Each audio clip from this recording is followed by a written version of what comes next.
Es un enorme placer estar aquí junto a ustedes y un agradecimiento muy profundo a Casa América por brindar este maravilloso foro para que podamos comunicar estas ideas y estas experiencias. Me gustaría hacer hincapié ahora en dos aspectos muy importantes que han recalcado mis colegas, la licenciada Rodríguez Rojas y el doctor Toomey, con anterioridad.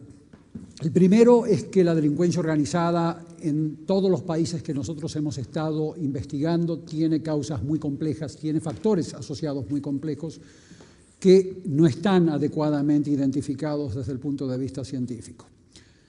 Los factores que hemos podido identificar a lo largo de muchos años de investigación en 107 países con 68 equipos de trabajo, con mucha ayuda de las Naciones Unidas, con mucha ayuda en algunos casos de la Unión Europea, los factores que están asociados a este crecimiento desmedido de la delincuencia organizada son diversos. Son políticos, son factores sociales, son factores económicos, la globalización de los mercados, por ejemplo, ha hecho que exista un lado oscuro de la globalización, han disminuido las barreras que antes le impedían a los grupos criminales que traficaban seres humanos, que traficaban drogas.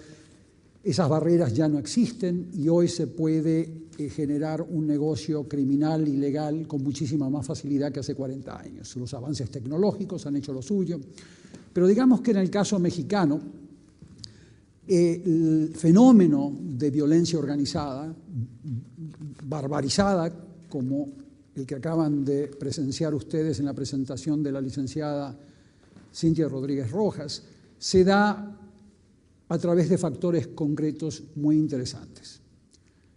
La delincuencia organizada en África, por ejemplo, ha crecido debido a factores asociados a la ausencia de Estado.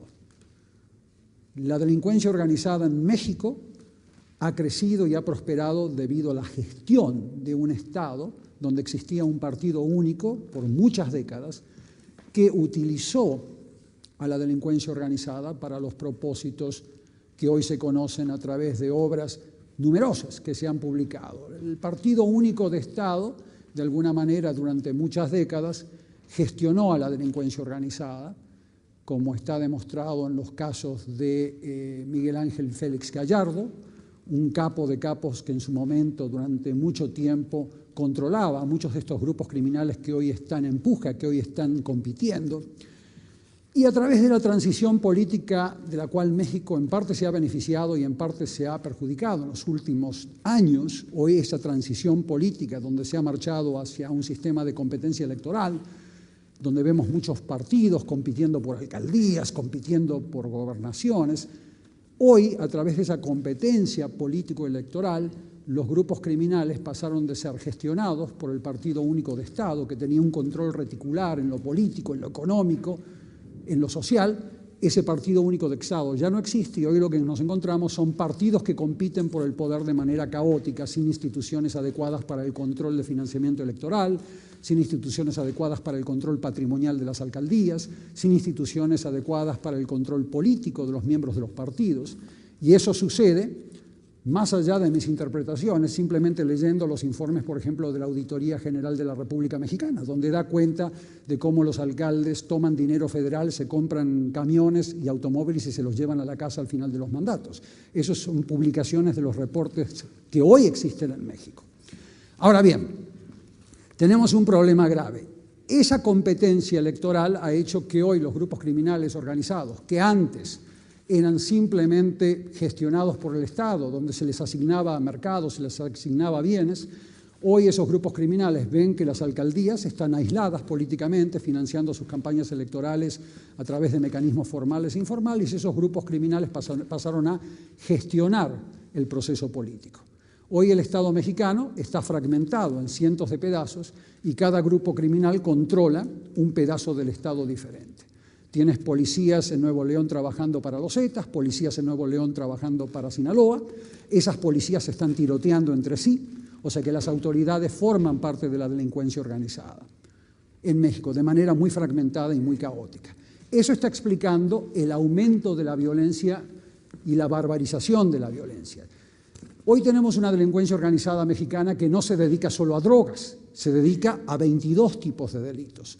Tráfico de migrantes, tráfico de seres humanos, tráfico de armas, extorsión, piratería, contrabando, diferentes tipos de delitos que dan un enorme flujo patrimonial a estos grupos criminales, con los cuales se han lanzado no solamente a capturar instituciones en México, sino a capturar instituciones en 52 países del mundo, de acuerdo a reportes de inteligencia financiera consolidados en esos 52 países del mundo.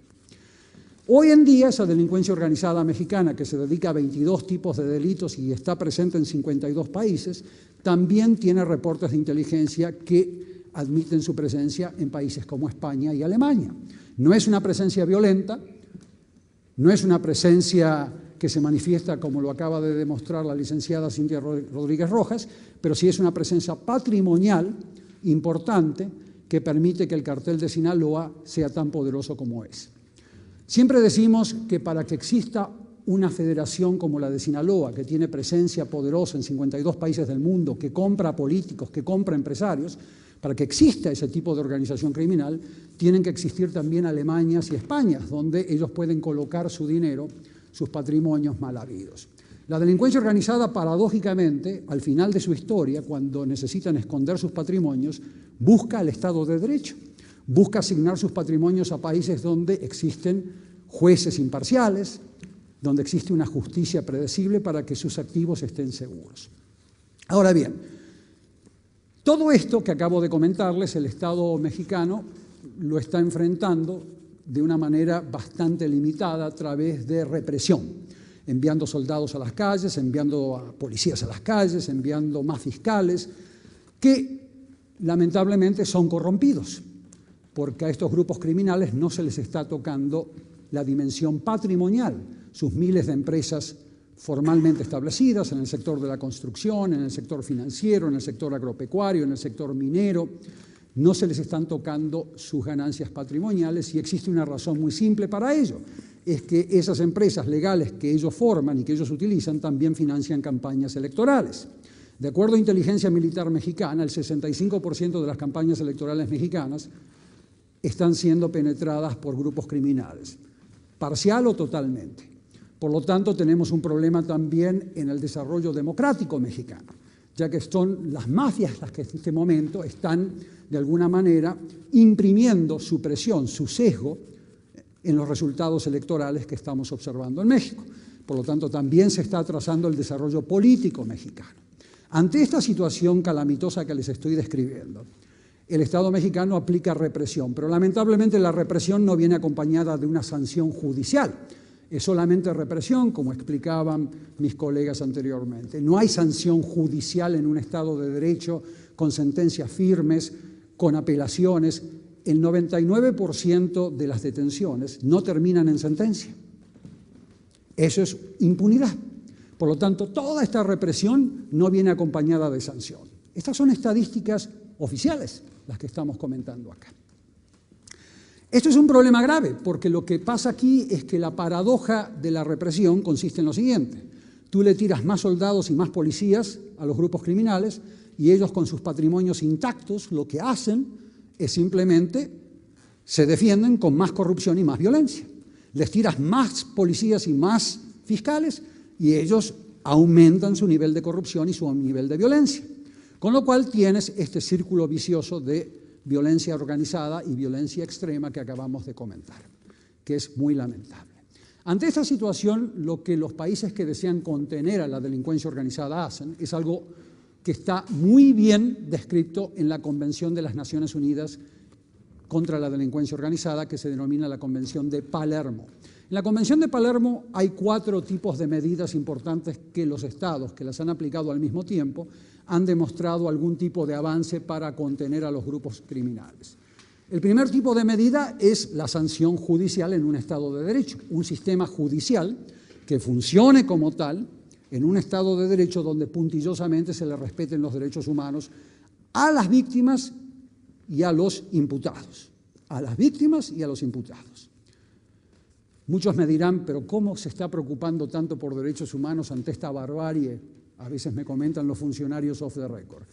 Y yo les comento que justamente el respeto puntilloso a las convenciones internacionales de derechos humanos es lo que hace que la ciudadanía comience a percibir a la autoridad como legítima, y comience a colaborar con las autoridades para brindar material probatorio, con la cual los fiscales pueden fundamentar y motivar mejor sus acusaciones.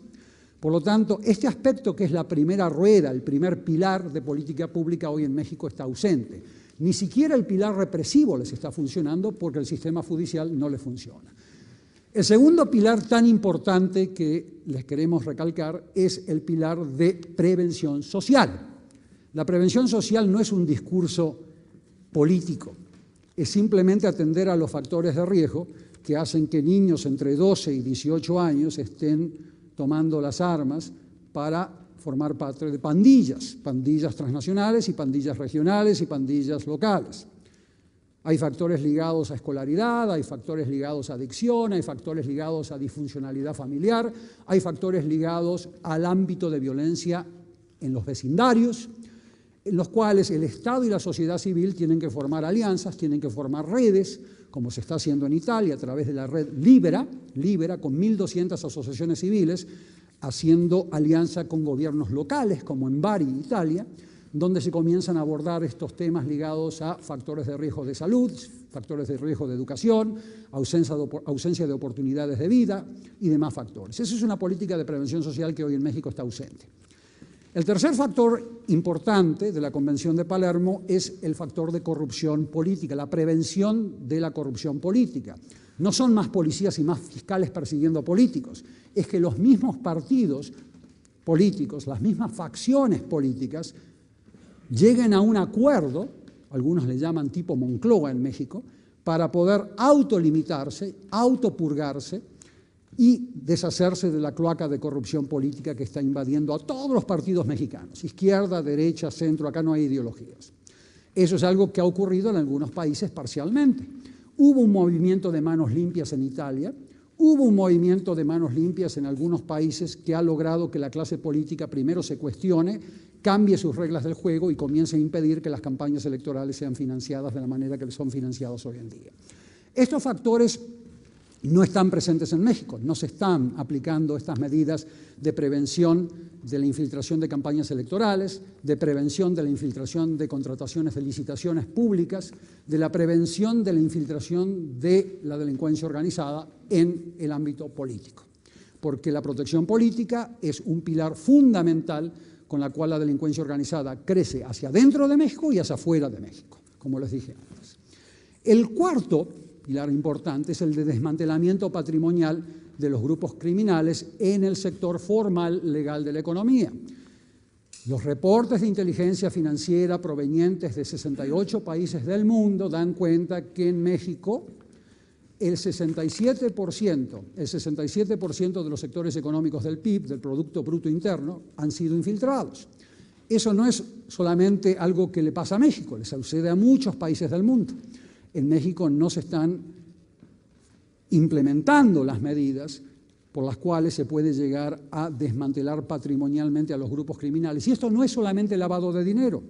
Las flotillas de transporte con la cual la delincuencia organizada transporta seres humanos, transporta drogas, transporta armas, los galpones de almacenamiento en los cuales están almacenadas personas, armas, drogas, contrabando, piratería. Todo eso le pertenece a empresas legalmente constituidas, hay que identificarlas y desmantelarlas. Es la logística operativa de la delincuencia organizada. Sin estos 4 tipos de medidas es muy difícil que se logre progreso en contener este fenómeno de violencia y de corrupción que sufre México. Por supuesto que el consumo americano y el consumo de la Unión Europea de drogas es un factor que siempre ha permitido que la delincuencia organizada obtenga retornos, eso es por definición. Pero había mucho consumo americano antes de la violencia y después de la violencia. O sea que el consumo norteamericano no puede ser el factor causante de la violencia espantosa que hoy sufre México.